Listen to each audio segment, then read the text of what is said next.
주 예수여, 계속되는 복음 집회에 주님의 한량없는 은혜와 축복이 넘치도록 부어지기를 기도합니다. 우리가 안정된 심정으로 또 청결하고 깨끗한 영으로 주님 얼굴을 마주 대하여 그런 축복된 집회가 되도록 집회의 시종을 주님의 손에 부탁합니다. 우리는 너무 부지하고 어리석어서 하나님께서 우리를 향해서 정말 더 많은 것을 공급해 주시고 손이 되어 해주셨건만 많은 날 너무 불평만 하고 원망만 하고 하나님이 나를 소홀히 되어 하신다고 하나님을 향해서 뒷발질을 하는 날들이 너무 많아서 이 시간 새롭게 보여주시면서 주님의 은혜를 새롭게 회복시키길 그걸 기도합니다. 우리 마음이 너무 무지거나 높아지거나 교만하거나 어리석음에도 불구하고 자신이 지혜로운 자인 것처럼 하늘 높은 줄을 모르고 하나님을 대하지는 않는지 이 시간 다 각자 자신의 인생을 돌아보고 나의 앞날을 어떻게 나감을 잘 할 수 있을지 축복된 하나님이 자신대로 인도해가는 그 선하고 의로우신 하나님이 길을 나에게 더 크게 보여주시고 어떤 일이 있어도 좌로도 우로도 치우치지 말고 주님만 바라고 남은 인생 경험을 바랄 수 있도록 복을 주시기를 기도합니다. 아멘. 자, 오늘은 벌써 이제 복음집회의 4번째 시간이 됐는데 오늘 들어가는 말씀은 창세기 2장 4절로부터 7절 16년의 페이지에 있는 상단부의 말씀부터 시작하겠습니다. 자, 그때 때는 한 번씩 다 가지셨죠? 그런데 이제 이번에 다시 한번 읽어보니까 그 5탈자가 너무 많아서 이걸 많은 사람에게 이제 전달하는 스피드하는 것 같은 느낌이 들어서 내가 주자들 우리 지체들은 나랑 같이 집회를 같이 하기 때문에 오해할 수도 있지만 책자만 읽는 사람들은 이게 오탈자가 많아서 오해하기가 쉽게 돼 있는 것을 내가 발견했어요. 자, 창세기 2장 4절로 7절입니다. 이것이 천지가 창조될 때에 하늘들과입니다. 하늘들과 땅의 내력이 여호와 하나님이 땅과 하늘들을 만드시던 날에 여호와 하나님이 땅에 비를 내리지 아니하셨고 땅을 가할 사람도 없었으므로 들에는 토목이 아직 없었고 밭에는 채소가 나지 아니하였으며 안개만 땅에서 올라와 그분 지면을 적셨더라 그랬습니다. 창세기 1장 1절부터는 2장 3절까지 우리 학생부 우리 김옥경 자매님이 가르치는 걸 내가 들을 때 너무나 잘 가르치고 있는 걸 느꼈어요. 창세기 1장 1절에서 2절을 한 달랑 나누고 창세기 1장 3절에서 2장 3절날까지 또 한 달랑 나누고 2장 4절부터 다음 달락으로 11장 끝까지 다음 달락으로 넘어가고 12장에서 50장 끝까지 단락이 나눠진다라는 걸 기본적으로 이해를 하셔야 돼요. 성경을 읽는 눈이 열리시기를 바라며. 자, 그런데 창세기 1장 1절에서는 태초에 하나님이 천지를 창조하셨다 이렇게 돼 있죠. 다마의 LH 이것은 그 하늘들과 그 땅을 창조하셨다 이제 그 말인데 창세기 2장 4절에 와서는 땅과 하늘들을 만드시던 날에라고 말씀이 창세기 1장 1절과는 전혀 다른 개념으로 기록이 되어 있어요. 이걸 열심히 읽으셔야 되겠어요. 그리고 땅을 갈 사람도 없었다 그랬는데 경자 땅에 농사를 할 사람이 없었다 그 말이에요. 그리고 들에는 토목이 아직 없었다 그랬어요. 그런데 초목은 창세기에도 몇째 날 초목이 있게 됐죠? 성경을 너무 별로 있기 때문에 내가 갑자기 이런 질문을 하면 정신 차리라고, 정신 차리고 들으라고 질문을 하는 거예요.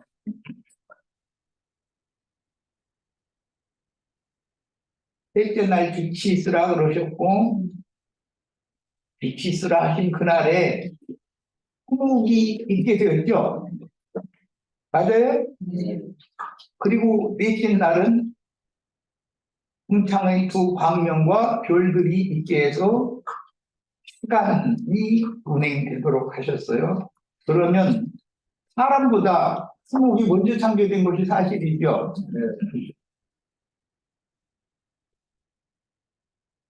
네, 정신을 집중해서 들으시기를 바랍니다. 이번에는 의미를 이해하기 위해서 히브리서 1장 10절로 12절을 찾아 읽겠습니다. 히브리서입니다.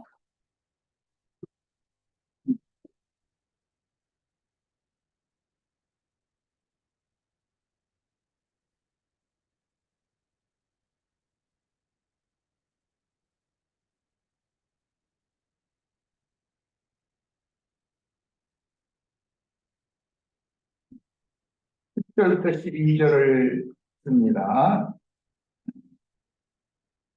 또 주여 태초에 주께서 땅의 기초를 두셨으며 하늘도 주의 손으로 지으신 바라.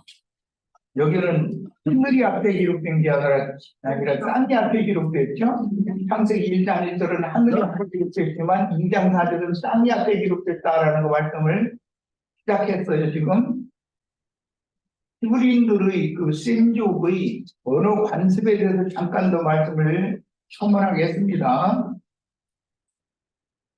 누구 이름을 앞에 둔다, 어떤 사건을 앞에 둔다라는 것은 거기에 강조점이 있고, 예를 들어서 남편과 아내를 말하는데 남편의 이름이 앞에 나오느냐, 아내의 이름이 앞에 나오느냐라는 것은 하나님의 생각이 누구에게 두고 있다라는 것을 의미하는 용어예요. 그런 것과 같이 하늘을 앞에다 두느냐, 땅을 앞에다 두느냐라는 것은 지금 창세기 1장 1절에서는 하늘이 앞에 있지만 2장 4절 이하에는 땅이 앞에 있다라는 것은 세상 말로 말하자면 천지가 개벽한다라고 해요. 우리나라 사람들이 구호가 그렇게 말해요. 천지가 개벽된다 이렇게 말을 해요. 개벽되면 땅이 앞서고 하늘이 보조를 땅을 위해서 하늘이 보조를 하는 거예요. 그렇게 되는 이야기예요. 이것은 대부분 어떤 영모나 반란이 일어나서 서민들을 위한 어떤 사람이, 유능한 사람이 군주를 몰아내고 군주의 자리에 앉는다. 그런 거 보고 개벽한다. 그렇게 말해요. 천지가 개벽한다. 그리고 세상이 새롭게 된다. 우리나라의 10월 3일이 무슨 날이에요? 국제일 중에? 대천절이죠. 그게 무슨 뜻이죠? 하늘이 열린 날이다. 하늘이 열린 날이다. 10월 3일 날 창세기에 보면 하늘이 열렸다고 되어 있어요. 창세기 1장 1절에 하늘이 열린 날이죠. 모든 것은 우주의 시작점이 창세기 1장 1절이란 말이에요.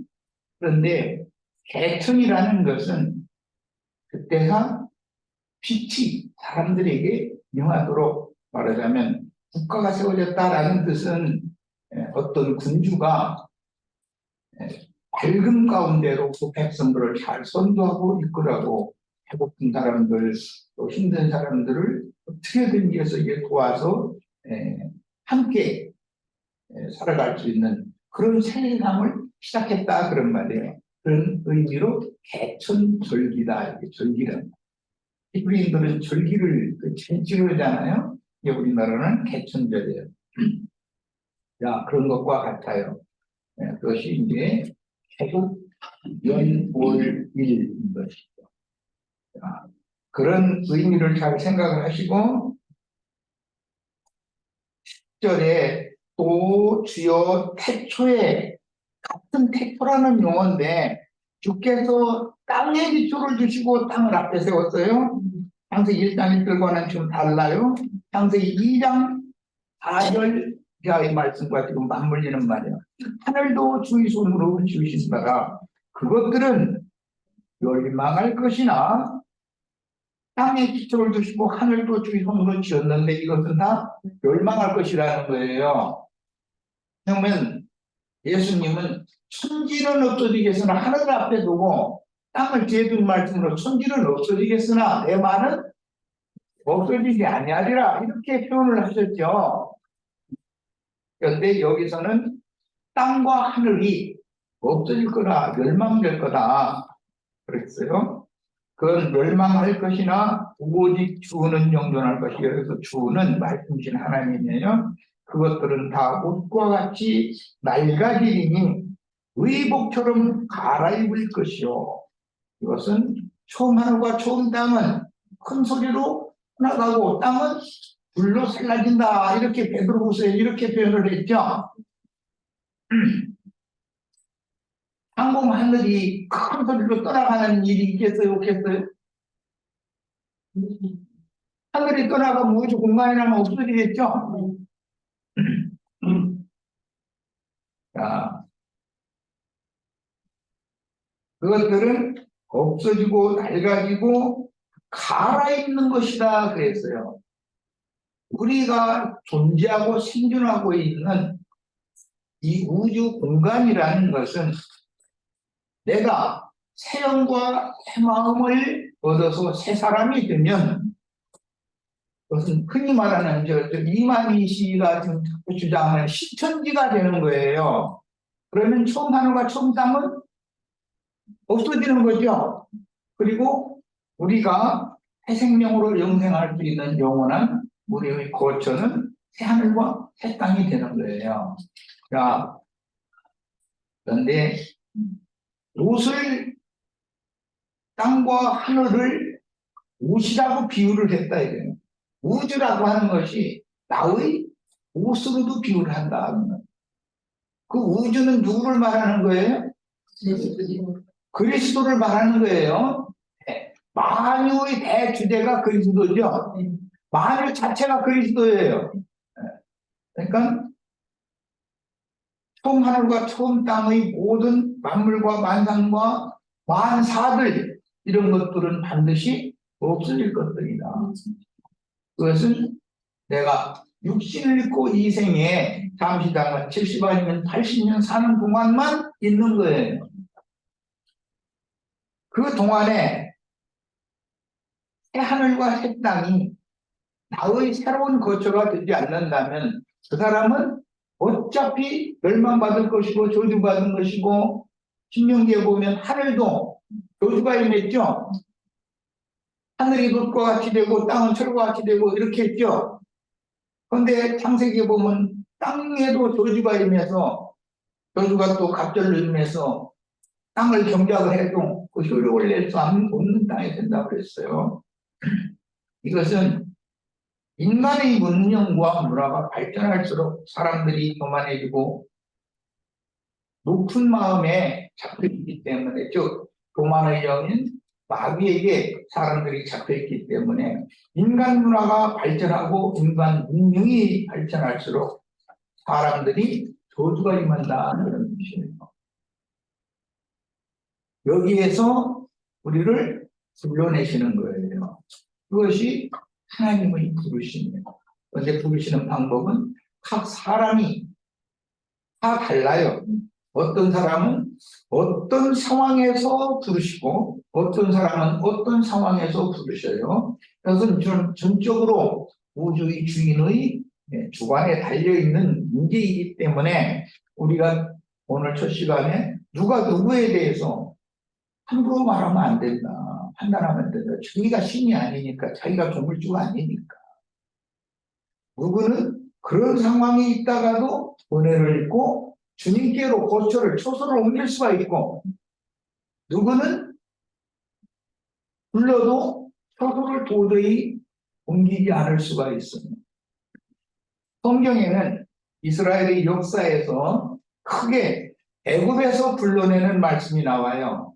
그 다음에는 약속의 땅에 들어가서 하나님의 왕국을 세운 하나님의 왕국 백성들임에도 아시리아나 바벨론으로 다시 쫓겨났다가 거기에서 다시 빼내시는 말씀이 또 나와요. 그러니까 성경에는 한 번은 세상에서 불러내시고 한 번은 세상에서 불러내시면 교회에 들어와서 영적인 신앙생활을 하는 사람들이 되겠죠. 하나님의 백성들이 되겠죠. 하나님의 백성들이 세상의 어떤 큰 세력을 가진 사람의 나라로 쫓겨난다는 거예요. 그걸 신앙적인 타락이라 그래요. 그 중에서 누구를 또 불러요, 두 번째. 그래서 거기서 빼내심을 받으면 그 사람을 하나님의 아들, 딸로 인정을 하는 거예요. 바벨론에서 빼내심을 받은 헌민이라 할지라도 다 예루살렘에 거하는 것은 아니에요. 그 중에 10분 1만 예루살렘에 거하고 나머지는 성 밖의 하나님께서 약속으로 주신 땅 여러 성읍에 흩어져서 살게 돼 있어요. 이것은 영의 세계에 대한 그림자이기 때문에 우리들이 세상에서 부름받아서 구원을 얻었을지라도 그것이 다가 아니다. 반드시 교회라는 것은 세속화되고 타락할 수가 있기 때문에 타락한 세속교계에서 빼내심을 받아야 되는데 세속교계에서 빼내심을 받았다고 해서 다 그 사람의 신분과 지위가 같은 것인가? 그렇지는 않다. 누구는 10분 1은 예루살렘에 거하는 권리, 자격을 준다. 이 말은 우리의 어머니는 사레가 아니라 사라죠. 사라를 예루살렘이라고 그러죠. 무슨 예루살렘이에요? 위에 있는 예루살렘이에요. 네. 자, 예루살렘에 들어가는 권세를 얻는 것이 우리가 구원 얻은 사람이 받을 상이다 이거예요. 그러면 위에 있는 예루살렘으로 저주받은 사람들을, 저주의 세계에 있는 사람들을 다시 불러내서 그들을 어린 양의 신부인 위에 있는 예루살렘으로 인도하는 중매자들은 최고로 큰 태국 공신들이잖아요. 주님의 나라가 세워지면 가장 큰 상을 받는 거예요. 우리 형제 자매님들은 다 바벨론에서 주님의 빼내심을 받아서 나와야 되는 것은 기본적인 것이고 반드시 10분 1에 해당되는 예루살렘에 거할 권세를 다 받으셔야 되겠어요. 특히 오늘 학생부 청년이라고 해서 이제 청년은 누구요? 선덕이 하나가 청년이고 나머지는 전부 다 중장년이 되어버렸는데 뭐, 자, 청년부, 장년부, 중장년부는 이제 또 할머니, 할아버지들은 그 우리는 뭐냐고 부족한 건데 그런 거 당연히 거기에 휩쓸려 딸려 들어가는 거예요. 다 같이 거룩한 홍해에 들어가는 최소한의 구원이 뭐냐? 신부의 어린 양의 신부의 자격을 얻으셔야 되겠고 여기서 더 추구할 바는 신부를 중매하는 중매쟁이들이 전도자들이 다 되는 것을 추구를 하셔야 되겠어요. 우리 선덕이는 이제 올해 대학생이 됐는데 세상 학문도 최선을 해서 공부를 해야 돼. 그래서 요즘엔 존재상에 대해서 전과를 할 수 있는 그런 좋은 기회도 있고 그러니까 이제 앞으로 신촌으로 올라가는 거예요. 원죄 계속 잊지 말고 우리 같이 기도해주고 좀 격려해주고 부축해줘야 되겠어요. 그렇게 해서 거기서 아까 내가 얘기한 것처럼 끝까지 공부를 마쳐야 돼. 박사까지 다 받아가지고 다 교수님 돼서 사람들을 다 빛이 되어져서 잘 가르쳐서 그런 사람이 되기를 바래요. 세상에서도 이렇게 해야 되는 것처럼 영의 세계에서도 더 중요한 것은 영의 세계에서도 전도자가 되는 것이 이렇게 중요한 문제다. 어린 양의 신부를 중매하는 중매쟁이로서 큰 개국공신이잖아요. 주님의 나라를 세우는 그런 큰 상을 다 받으시기를 바라요. 아유, 하나님 나라가 이런 백성만 돼도 고맙겠습니다. 이런 생각을 버리라. 제가 있을 때마다 이렇게 뭐라고 했어요.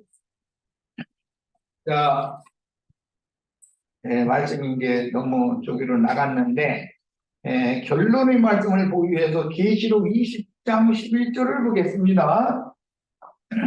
계시록 20장 11절. 계시록 20장은 그 천년,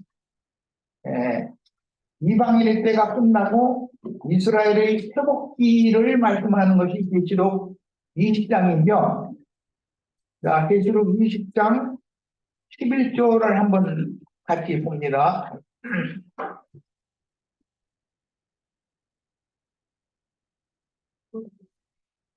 또 나는 크고 신 우주와 거기에 앉으신 분을 보았습니다. 땅과 하늘이 앞에 있어요? 땅이 앞에 있어요? 땅과 하늘이 그분 앞에서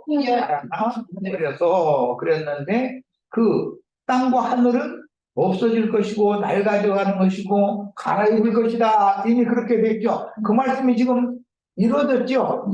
여기에서는 그 자리조차 해낼 수가 없었습니다. 그러면 세상 사람들의 땅과 하늘이 흐르려면 믿음 세계에 들어온 사람들이 되어야 되는데, 믿음 세계에 들어와서도 세속화되고 타락되어진 큰 성 바벨론 사람들은 어차피 버려진다 그 말이에요. 그러면 영원한 새 하늘과 새 땅에 우리가 들어갈 권세를 다 받으셔야 되겠죠.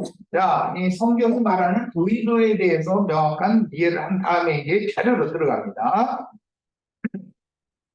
그래서 이 단락은 창세기 1장에 기록된 창세기 2장 4절 이후의 단락을 말하는 거예요. 창세기 2장 4절에서 창세기 11장 끝절까지는 한 단락을 이루고 있죠.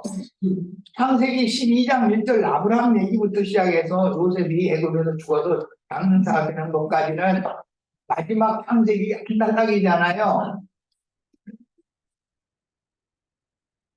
그런데 창세기 2장 4절로 7절 이 단락은 1장에 기록된 하나님 자신의 형상과 모양인 사람과는 전혀 다른 사람을 기록하고 있다. 진흙으로 빚어서 코에 신기를 불어넣은 그 사람이 사는 소음 땅과 그 하늘이라고 하는 것은 완전한 의복이 아니고 하나님의 저주와 심판을 불러들이는 첫사람 아담의 세계가 펼쳐지는 얘기죠. 창세기 2장 4절 이하에 아담이 창조되는 얘기가 창조가 아니라 지어지고 그 다음에 아담을 에덴 동산에서 쫓아내는 게 그런 말씀으로 이어지는 내용이잖아요. 자, 그래서 땅을 경작할 사람이 없고 안개만 땅에서 올라온다 그랬는데 성경의 안개라는 말은 혼돈, 빛이 가려진 사람의 혼의 상태를 비유적으로 말할 때는 안개 속에 있는 사람이다. 그래서 우리나라 사람들은 이제 한자 표현이 이거는 오리무중에 빠진다. 그런 말 들어보셨죠? 네, 오리무중. 안개 속을 헤매는 것 같이 됐다는 말이에요. 뭔가 명쾌하고 확지 못하다. 그런 걸 할 때 성경에서는 안개가 사람의 눈을 가려서 이렇게 헤매고 찾게 한다. 이렇게 표현을 해요. 자, 그래서 땅을 경작할 사람이 없었고 안개만 땅에 올라온다는 말씀은 그 당시 타락한 세대에게 하나님의 말씀으로 전도할 사람인 목자가, 땅을 경작하는 사람은 목자지요. 예수님이 양의 목자장이고 제자들이 목자들이잖아요. 목자들이 전도의 말씀을 전할 의무가 있다. 오전 시간에 우리가 다 그 전도자들, 증인들이 다 되어야 된다. 이 얘기를 강조해서 말씀드렸어요. 그런데 하나님 말씀으로 전도할 사람인 목자가 없었고 사람들은 바람에 몰려가는 안개와 같은 허망한 생각에 잡혀 있는 때다. 그런 말이에요.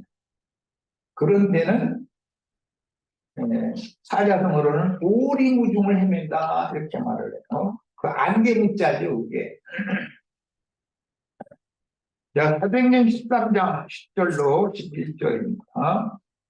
이르되 모든 거짓과 악행이 가득한 자여 마귀의 자식이여 모든 의의 원수여 주의 다른 길을 걷게 하기를 그치지 아니하겠느냐. 보라 이제 주의 손이 내 위에 있으니 네가 맹인이 되어 얼마 동안 해를 보지 못하리라 하니 즉시 안개와 어둠이 그를 덮고 인도할 사람을 두고 가느니라. 그랬어요. 사람에게 안개가 에워싸고 어둠이 그를 덮어버릴 수가 있다 이거예요. 그럼 그건 무슨 뜻이라고요? 혼돈, 빛이 가려진 사람의 상태다 이거예요. 그래서 안개 속을 헤매는 사람은 한방 없이 자기 나름대로 자기의 관념과 자기가 아는 지식이 굳어진 대로 그냥 가는 거예요. 그럼 결국은 망하게 돼 있죠. 그런데 안개를 계속 안개가 떠나지 않게 하는 게 아니라 하나님께서는 필요에 따라서 바람을 보내셔가지고 안개를 몰아내고 더운 빛이 비춰지고 밝음이 오게 해주시죠. 우리들의 인생사에서 경험 많이 하시죠. 어떤 일이 뭔가 들고 싶은데 잘 안 되고 이게 그럼 나중에 몇 번을 반복하다 보면 도대체 이게 뭐지? 나는 어디로 이 일을 어떻게 수습을 하고 어떻게 인생사를 헤쳐나가야 되지?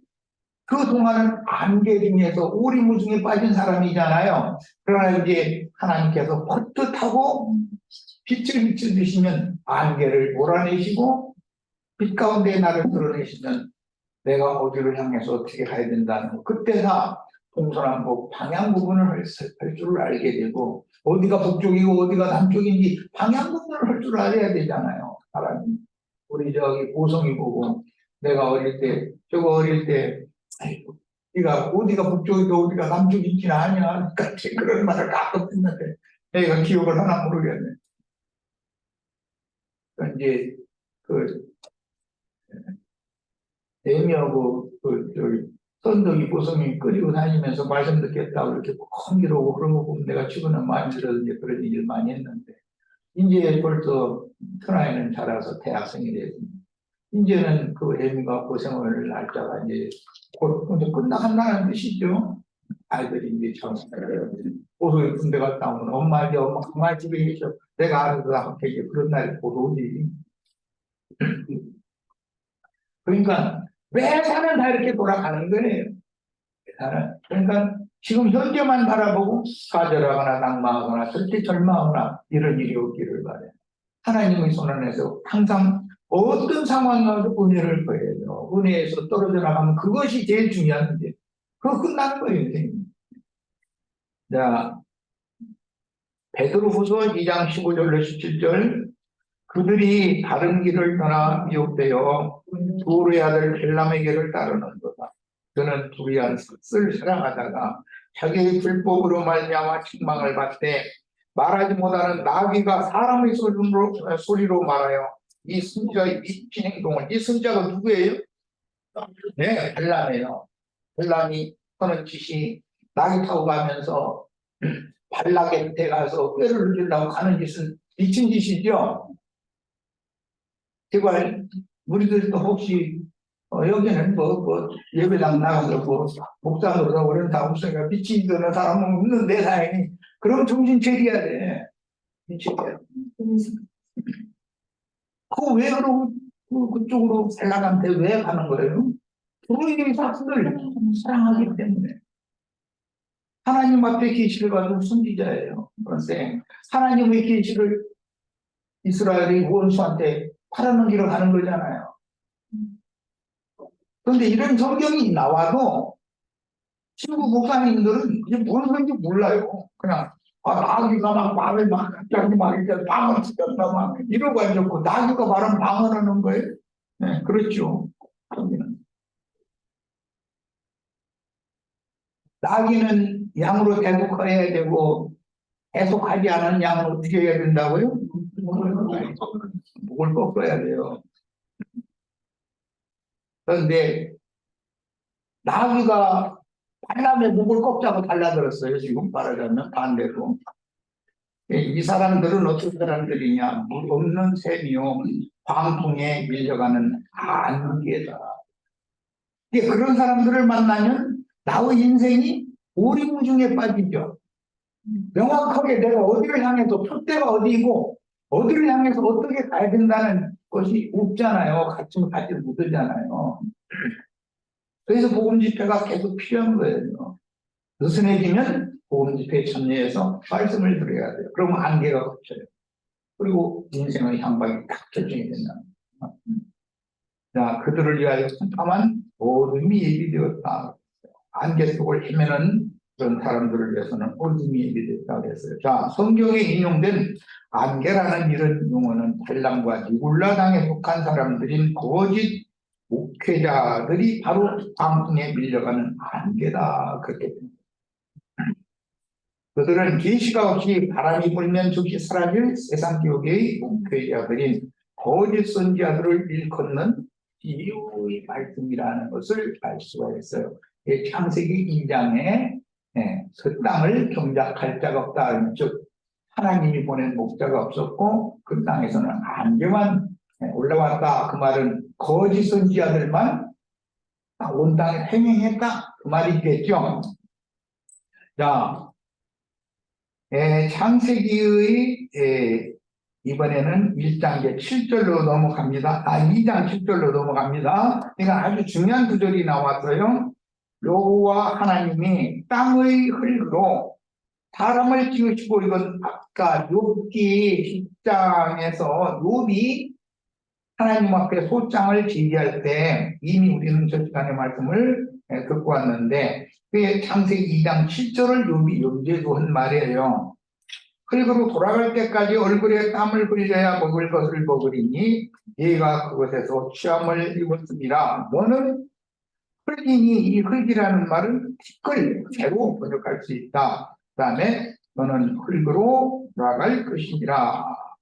이 흙이라는 말은 아파르라는 용어는 진흙, 진토, 티끌, 재, 먼지 이런 등으로 문장의 문맥에 따라서 번역이 되었어요. 자, 속세 교계에는 첫사람 아담이 인류의 조상이라고 대대로 속이지만, 아담은 분명히 아담 보고 너는 네 부모를 떠나서 네 아내와 합하여 한 몸을 이룰지로다 그랬죠. 그럼 아담의 부모가 있다는 얘기잖아요. 성경 명백하게 이렇게 돼 있어요. 그런데 아담이 인류 조상이라면 아담의 부모가 없어야 되는 거 아니에요. 그러니까 기독교계가 처음부터 창세기 시작부터 뭔가를 지금 잘못 가르치고 있다 해요. 그러니까 그런 그들의 가르침을 받으면 오리무중에 떨어져 헤매게 되겠죠. 인생의 향방을 그들은 오리무중에 안개 중에 헤매게 만들어버린 거예요. 어디가 북쪽이고 어디가 남쪽인지도 몰라. 나침판을 발견하기 전에는 N극과 S극에 대해서, 북극과 남극에 대해서 몰랐죠. 그러다 보니 항해를 발전시킬 방법이 없는 거예요. 대충을 하는 거예요. 북극성 기준하면서 밤에는 운행을 하고 배로 운행을 가가 잘못하면 그때는 이제 지구 반듯해가지고 바다 멀리 나갔다 놓고 배가 곤두박질쳐서 이제 끝난다 이제 이래서는 조금 나가다가 다시 돌아와야 되고 그런 시대가 있었다는 거예요. 그러면 그게 뭐예요? 사람들이 다 오리무중에 빠져 있는 상태잖아요. 지금은 모든 것이 밝아졌어요. 그러니까는 먼 바다를 가서 목적지를 정확하게 찾아가는 그런 항로도 개척이 돼 있고, 비행기가 공중을 날아서 먼 나라까지 이동하는 그런 것도 얼마나 발전했어요. 이제 더 발전하다 보니까 뭐 다른 별까지 막 비행기를 쏘아 올려가지고 가고, 갔다가 임무를 마치고 그 비행기가 다시 돌아오게 하는 것까지도 정확하게 계산을 해가지고 기구를 만들어서 띄우잖아요. 이만큼 발전해 있어요, 지금 우리는. 그런데 우리의 영혼 상태가 지금 그만큼 밝은 빛 가운데 세상사가 밝아진 것만큼 우리가 참 빛의 세계, 하나님의 밝은 세계에서 얼마만큼 밝은 가운데 내가 왔는지 그걸 좀 생각을 좀 꼭 해봐야 되겠습니다. 네. 흙으로 사람을 지으시고 생기를 그 코에 불어넣으시니 사람이 한혼이 되었다 그랬고 창세기 3장 19절 네가 흙으로 돌아갈 때까지 얼굴에 땀을 흘려야 먹을 것을 먹으리니 네가 그것에서 그 말은 흙에서 그 말이죠 취함을 입었습니다. 너는 흙이니 흙으로 돌아갈 것입니다. 주님께서 이 땅에 오셔서 이 문제를 가르쳐 주시는 거예요. 너희는 아래에서 났고 나는 위에서 났으니 위에 계신 주님은 만물을 하늘에 다 들여다보고 통찰하고 꿰뚫어보고 하실 수가 있죠. 아래에서 난 사람은 자기가 보이는 한계까지만 보면서 지가 제일 잘난 줄 알아. 위에 계신 하나님을 무시해버려. 자기 위에 머리로 주님이 계시다는 사실. 내 위에 내가 밟고 있는 땅 위에 하늘이 땅을 덮어서 보호하고 있다는 사실. 이런 거에 대해서 비난하는 자는 불신자라고 해요. 그건 사물의 이치를 들어서 나는 지금 영의 세계를 설명하려고 이 말하는 거예요. 자, 이제 자료를 읽어갑니다. 속세의 교계는 첫사람 아담이 인류의 조상이라고 대대로 속이지만 아담은 그 부모가 있으며 아담이 난 장자인 카인이 에덴 동산에서 쫓겨날 때 나를 만나는 사람들이 나를 죽이겠나이다 그랬죠. 그러면 아담이 그 부인 하와를 통해서 카인을 낳는데 또 그 동생 아벨 만났는데 그럼 이제 우주 가운데는 아담 1, 2 조상이라면 네 사람밖에 없어야 되는 거예요. 그렇죠? 그런데 에덴 동산 밖에도 사람들이 있으니까 나를 만나는 사람들이 나를 죽이겠나이다고 염려를 한 거지 에덴 동산 밖에는 사람이 없었다는 얘기가 아니잖아요 지금. 그럼 이런 엄연한 성경에 그냥 문자로 기록된 그 글자만 봐도 엄연한 진리는 누구도 바꿀 수 없는 거예요. 그런데 아담이 인류 조상이다 이렇게 빡빡 우기고 인류 역사 6천년이다 이러고 빡빡 우기면 그런 말을 굳이 들어야 되겠어요? 그거는 아니다라고 진리를 증거해 가면서 그건 아니다라고 그 사람을 설득을 해야 되지 않겠어요? 자, 그리고 가인이 이제 롯 땅으로 가서 롯 땅에 거주하던 사람들과 울력을 해서 에녹성이라는 성을 샀다고 그랬어요. 성 샀는데 가인이 혼자 돌멩이 하나 주워다 이렇게 놓고 또 주워다 놓고 이렇게 하고 성을 샀다는 그런 말은 아닐 거 아니에요. 가인이 롯 땅이라는 곳에 미개인들이 살고 있는 그곳에 세상 말 머리가 좀 트인 가인이 그곳에 가서 사람들을 다 사로잡고 휘어잡고 왕노릇을 해가면서 우리가 힘을 합쳐서 우리 스스로 우리를 보호할 수 있는 성을 쌓자라고 해서 성이 쌓인 얘기를 하는 거예요. 그럼 성 밖에 다른 곳에 대적들이 또 쳐들어올 염려가 있으니까 성을 쌓겠죠. 맞아요? 롯땅 밖에 어떤 다른 귀족이 살고 있으면서 그들이 세력을 입으면 치러올 가능성이니까 성을 쌓아서 지키는 거 아니에요. 자, 성경은 엄연하게 이렇게 돼 있다 이거예요. 그런데 아담이 인류 조상이다 이러고 빡빡 우기고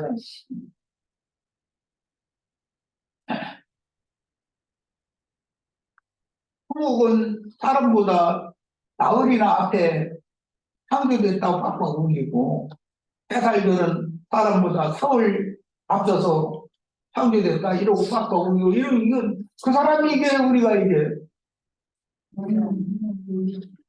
이만큼 세상이 어둠의 사자들이 강력하게 역사한다 이런 말이에요. 그들이 권세를 더 모든 세상이라는 것은 빛보다 어둠을 더 좋아하기 때문에 그들의 편을 들어주려고 그러지 진리의 증인들의 편을 들어주려고 그러지를 않아요. 이 싸움이 우주적인 대전쟁이다 이런 거예요. 빛과 어둠의 싸움이다 이 말이야 사실은. 자, 이번에는 창세기 18장 27절로 갑니다.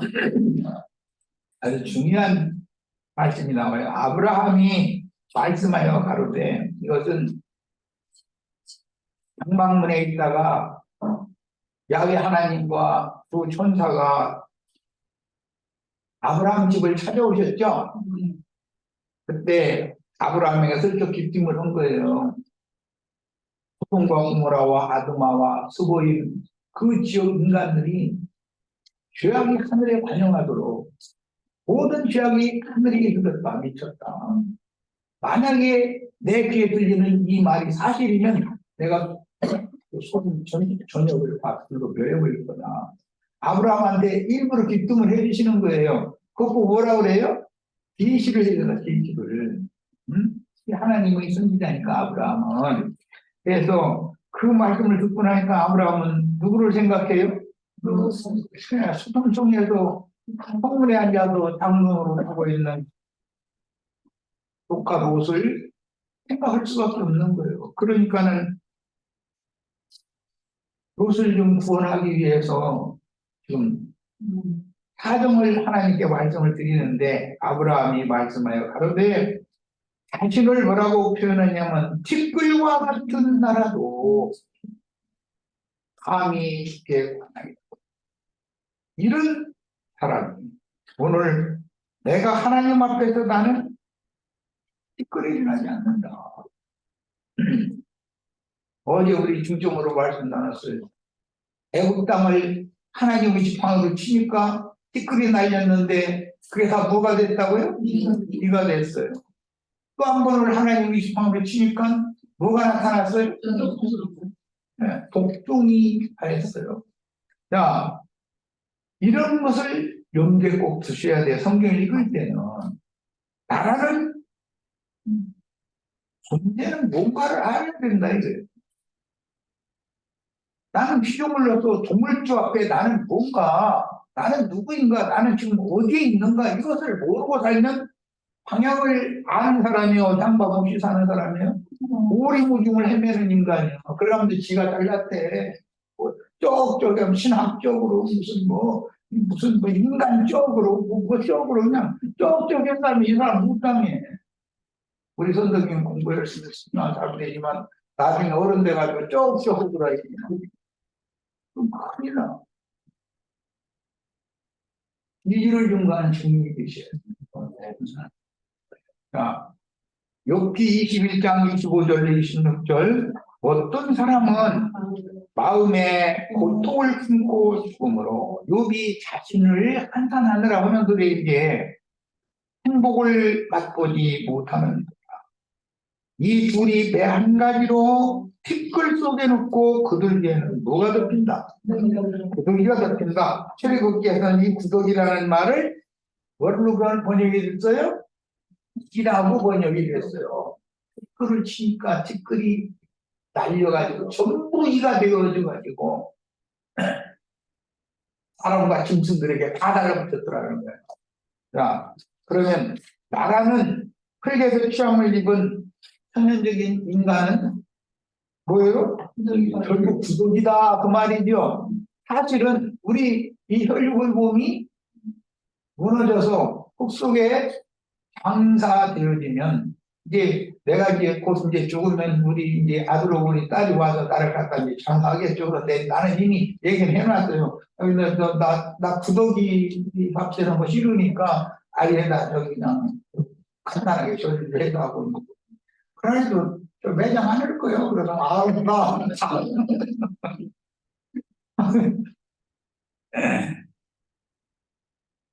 이 혈육의 몸이라는 것은 뼈 속에까지도 구더기가 다 파먹어요. 뼈까지도 구더기예요. 예수님 이런 걸 염두에 두고 뭐라고 말씀했어요? 지옥불 속에서는 무엇도 죽지 않는다. 구더기도 죽지 않는다.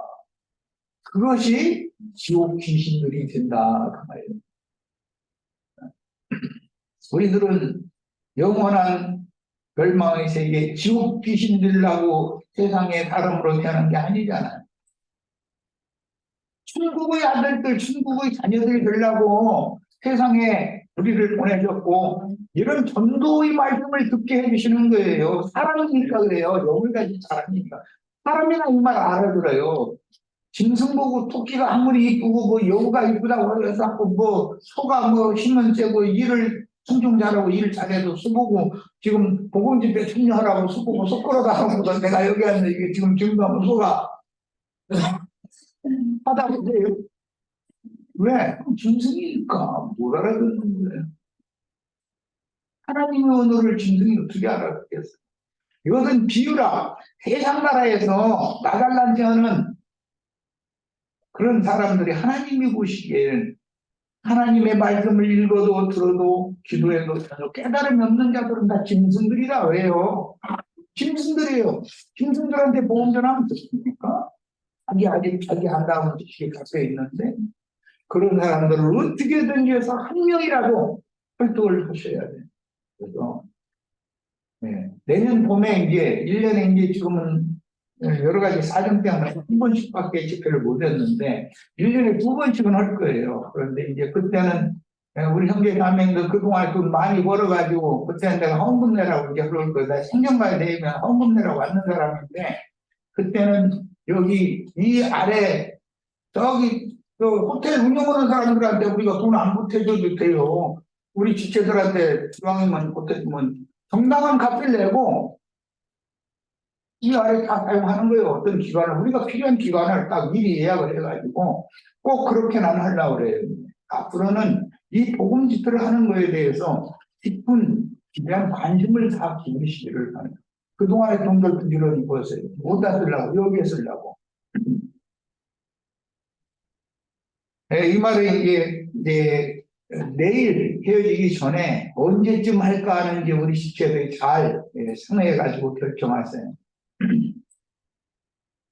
때와 시기는 우리 지체들이 정하는 대로 하고 빈손으로 쉬지 말고 집회 필요한 것들을 다 스스로 모아서 해결을 잘 할 수 있기를 바래요. 내가 사실은 올 봄에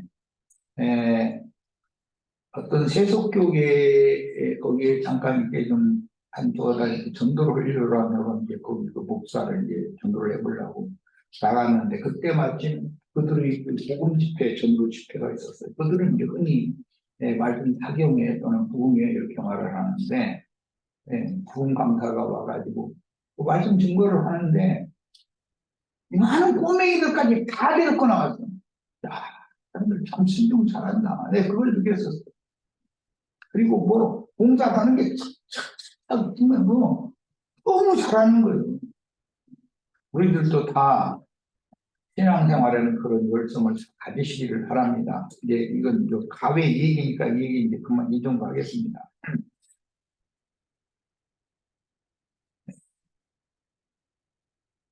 중에 행복을 맛보지 못하고 죽으면 티끌 속에 놓고 그들 위에는 구더기가 덮인다 그랬어요. 이것이 땅의 흙으로 비교는 옛사람의 최종 결말이다. 이런 걸 알아야 돼. 인도서 3장 19절로 26절. 인생이 당하는 일을 짐승도 당하나니. 그러니까 여기서 인생이라는 것은 하나님의 신이 함께하는 하나님의 사랑을 말하는 것이고 짐승이라는 것은 하나님의 신이 떠난 인간입니다. 그걸 짐승이라고 그래요. 들에 있는 뭐 짐승, 호랭이, 사자, 뭐 토끼 이런 걸 지금 여기서 말하는 게 아니에요. 인간이 이런 수조구가 있다 이 말이에요. 그들이 당하는 일이 일반이라 다 동일한 호흡이 있어. 짐승이 죽음 같이 사람도 죽으니 사람이 짐승보다 뛰어남이 없으면 모든 것이 헛됩니다.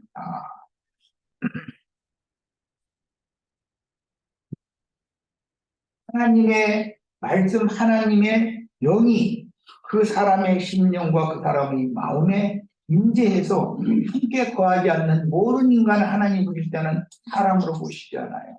짐승으로 봐요. 그런데 들짐승이나 무슨 집짐승이나 토끼나 뭐 사자나 이런 것을 말하는 게 그건 표상일 뿐이고 성경에서는 사람의 수, 짐승의 수, 그러니까 사람인 것 같은데 짐승이다 이 말이죠. 또 다른 어떤 표현에서는 천사의 청량, 사람의 청량이라는 말이 나와요. 겉으로 볼 때는 사람으로 보이는데 그게 하나님의 사자들이다. 천사들이다. 자, 성경에는 사람과 짐승 구분을 이렇게 한다. 자, 다 흙으로 말미암았으므로 땅의 흙으로 사람을 빚었지요. 아담을 그 얘기예요. 다 흙으로 돌아가나니 창세기에서 하나님 명령이 있죠. 너는 흙이니 흙으로 돌아갈지니라. 그동안에는 이마에서 땀을 흘려 수고하여 채소를 얻어서 먹고 살다가 너는 흙에서 왔더니 흙으로 돌아가라. 이렇게 말씀하셨어요. 그 말씀이 우리 인생사에 이건 바꿀 수가 없어요. 그런데 인생들의 영은 위로 올라가고 짐승들의 영은 아래 곧 땅으로 내려가는 줄을 누가 알랴? 물질계의 짐승은 영이 없어요. 영의 문제가 이렇게 중요하다는 거예요. 위로부터 난 영은 위로 갈 거예요. 하나님의 신이 떠난 영은 아래로 갈 거예요. 이것은 성경이 말하는 바예요. 그래서 내가 킹제임스 버전의 영문을 일단 올려놨어요. 그 다음에 사람을 진흙으로 지으시고 그 포에 생기를 불어넣었다 그럴 때 그 생기라는 말은 살아있는 생명의 기운이라는 말인데 이게 히브리어로 루하크 이제 이런 용어인데 이것은 영이라는 뜻이에요. 영. 하나님의 영이 사람의 영 안에 들어와서 신약에서는 나는 주께서 너의 생명에 계시기를 원하노라 이런 구절을 많이 읽어보셨죠? 그런데 하나님이 너의 육체에 계시기를 원하노라 이런 말씀을 들어본 적 있어요? 없어요. 너의 몸에 하나님이 함께 하시기를 바라노라 이런 말씀은 없어요. 영과 혼에 너의 심령이 함께 계시고 너의 마음에 계시게 하옵시고 이렇게 돼 있어요. 성경은. 자, 10편 90편 3절 인용고를 봅니다. 이번에도 또 이거 누가 표시를 안 했네. 성경이 없습니다. 주께서 사람을 흘러 돌아가게 하시고 말씀하시기를 너희 인생들은 돌아가라 하셨다오니 여기서 그냥 가라는 게 아니라 돌아서 가라는 말은 온 곳이 있는 거죠. 아래에서 난 자는 어디로 가요? 아래로 돌아가는 거예요. 위에서 난 자는 어디로 가요? 위로 돌아가는 거예요. 자, 그 다음에 티끌, 먼지, 공기 중에서 껴 공기를 타고 흐르거나 물질 위에 쌓이기도 하는 매우 작고 가벼운 물질을 말하고 성경에서 이 말은 상징적으로 많이 사용되었습니다. 하나님은 아브라함에게 그 자손을 어떤 자손은 하늘의 별과 같이 많게 된다고도 하셨지만 나의 모래와 같이 또는 땅의 티끌같이 그러니까 아브라함의 자손은 몇 자손이 있어요? 세 자손이 있겠죠. 하늘의 별과 같은 자손도 있을 것이고 바닷가의 모래와 같은 자손도 있을 것이고 땅의 티끌과 같은 자손도 있을 거예요. 그러면 한 남자가 자손을 세 족속을 버티려면 아내가 셋이야 되겠죠. 아브라함의 아내가 누구 셋이 있죠? 하갈, 사라, 그드라예요. 그러니까 족속이 세 족속의 조상이 아브라함이에요. 그다음 지금 시간이 됐어요. 네. 그럼 여기까지만 읽고 마치겠습니다. 이사야는 하나님의 무한하신 능력에 비해 열방은 겨울의 적은 풀과 같다고 이게 전부 영적인 의미를 비유로 하는 표현들이죠. 티끌로 번역된 아파르라는 이 용어는 먼지로도 번역할 수 있다. 티끌뿐 아니라 먼지로도 번역되고 재라고도 번역된 부분이 많이 있어요. 자, 그 시간은 여기까지 해서 잠시만 쉬고 바로 이어서 두 번째 시간 말씀 나누고